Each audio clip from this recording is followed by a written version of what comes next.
नमस्कार, आप देख रहे हैं सी न्यूज भारत और मैं हूं आपके साथ ज्योति अरोरा। रूस और यूक्रेन में युद्ध के बीच फंसे शहडोल जिले के बुढ़ार निवासी दो छात्र मयंक और ऋषिकेश त्रिपाठी जो यूक्रेन में एमबीबीएस की पढ़ाई कर रहे थे, वह अभी सकुशल भारत पहुंच चुके हैं, जिसके बाद परिवार में खुशी का माहौल है। आइए जानते हैं ऋषिकेश से कि क्या है यूक्रेन के हालात।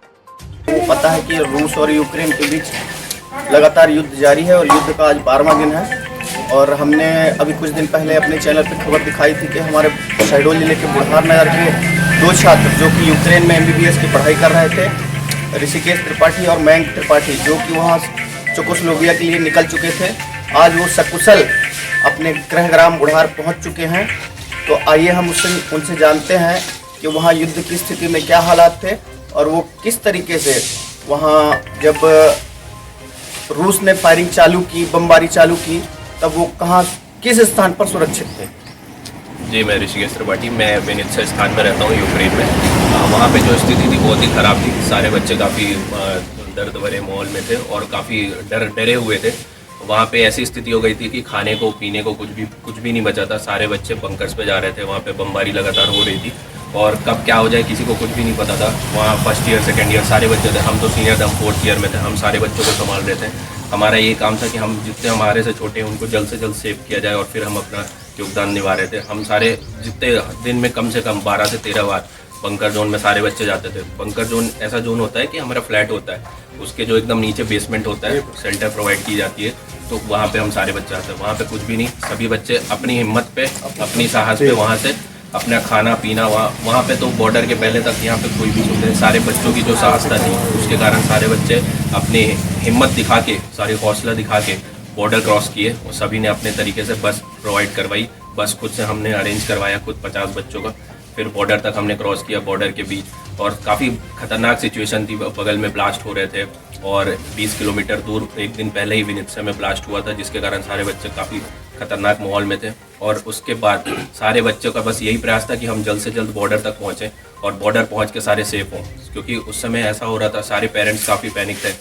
कंटिन्यूस कॉल और घर पे भी जो सिचुएशन थी बहुत ही खतरनाक थी, क्योंकि हम तो वहाँ पे थे, हमको पता थी सिचुएशन, जो बट पेरेंट्स थे वो सबसे ज़्यादा पैनिकिंग जो था वो पेरेंट्स के लिए सिचुएशन था, क्योंकि उन्हें नहीं पता, जो न्यूज़ दिखा रहा था उनके लिए काफ़ी गंभीर वाला माहौल था। उसके कारण बच्चे और भी ज़्यादा पैनिक हो रहे थे। और उस जैसे ही हमने बॉर्डर के लिए क्रॉस किया, वहाँ पर हमने बस खुद से किया, 50 बच्चों की बस करी, हमने पैसे खुद अपने जेब से वहाँ से लगाए। यहाँ बॉर्डर के पहले तक सारे बच्चों ने अपनी एकजुट होकर, सारे बच्चे यूनिटी दिखा के बॉर्डर क्रॉस किए। और जैसे ही बॉर्डर क्रॉस किया, वहाँ पे हमारी इंडियन एम्बेसी, हमारा इंडियन गवर्नमेंट, हमारे माननीय जी नरेंद्र मोदी जी ने पूरा सहयोग दिया। हमारे बच्चों का एक भी कॉस्ट नहीं लगा वहाँ से।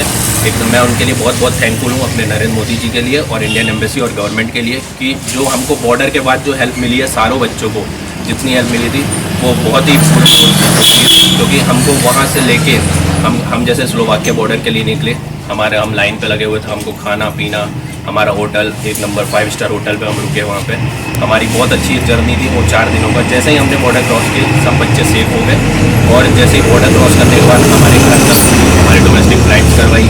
हमको स्टे के लिए मध्यांचल में हम रुके। हम भोपाल में हमारे जितने भी दोस्त हैं, हम 4-5, हम मध्यांचल में रुके। हमें खाने पीने सबकी व्यवस्था कराई गई। तो मैं बहुत बहुत थैंकफुल हूँ इंडियन एम्बेसी को, हमारे माननीय नरेंद्र मोदी जी को और सभी गवर्नमेंट को, जितना भी चीज़ किया उन लोगों के लिए। और मैं सबसे ज़्यादा थैंकफुल हूँगा और सबसे ज़्यादा जो सैल्यूट देना चाहूँगा वो जो हमारे बच्चे थे इस दौरान, जो युद्ध में जो उनकी साहसता थी, जो उस सिचुएशन पे जो हैंडल किया है, क्योंकि 8 से 10 दिन अपना मेंटल प्रेशर बचा के रखना और इतनी सारी चीज़ों से जूझना, वो एक बच्चे ही जानते हैं जो जिस प्रकार से उनने उस चीज़ से निकला है। और अभी तक कितने बच्चे फंसे हुए हैं लगभग आपके यहाँ? अभी सूमी और खारकीव में सिचुएशन ख़राब है थोड़ी। वहाँ पे बच्चे अभी लगभग 500 बच्चे सूमी में और खारकीव में 200 से 300 बच्चे फंसे हुए हैं। तो गवर्नमेंट से निवेदन है कि जल्द से जल्द उन बच्चों के लिए प्रयास करें। वो कंटिन्यूस प्रयास कर रही है, इंडियन एम्बेसी हमारी लगी हुई है वहाँ पे, लेकिन उन बच्चों की हालत बहुत ही गंभीर है।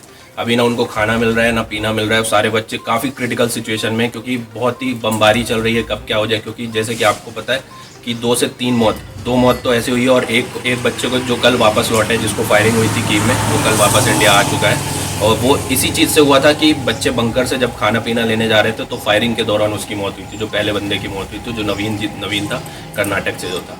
तो बस यही निवेदन है कि जो बच्चे अभी भी सूमी और खारकीव में फंसे हुए हैं उनको जल्द से जल्द वापस लाया जाए। सभी बच्चों की यही निवेदन हो।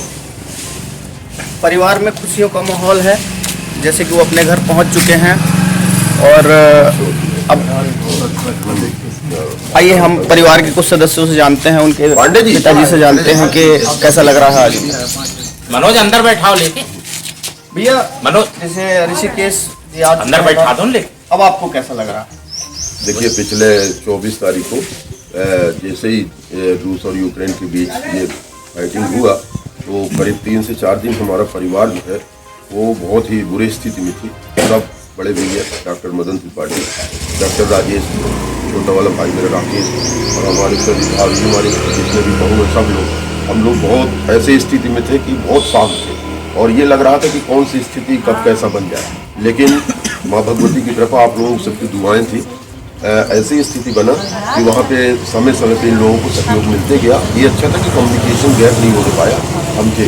और सबसे बड़ी बात ये थी जिस समय देखिए पिछले 24 तारीख को जैसे ही रूस और यूक्रेन के बीच ये फाइटिंग हुआ तो करीब 3 से 4 दिन हमारा परिवार जो है वो बहुत ही बुरी स्थिति में थी। सब बड़े भैया डॉक्टर मदन त्रिपाठी, डॉक्टर राजेश, छोटा वाला भाई मेरा राकेश और हमारे सभी भाभी, हमारे जितने भी बहू हैं, सब लोग, हम लोग बहुत ऐसे स्थिति में थे कि बहुत शांत थे और ये लग रहा था कि कौन सी स्थिति कब कैसा बन जाए। लेकिन माँ भगवती की कृपा, आप लोगों की सबकी दुआएं थी, ऐसी स्थिति बना कि वहाँ पे समय समय पे इन लोगों को सहयोग मिलते गया। ये अच्छा था कि कम्युनिकेशन गैप नहीं हो पाया हम थे। और सबसे बड़ी बात ये थी जिस समय घर में कोई तकलीफ आता है तो अपने परिजन जो होता है, जो अपना बुजुर्ग होता है, उसको याद करता है।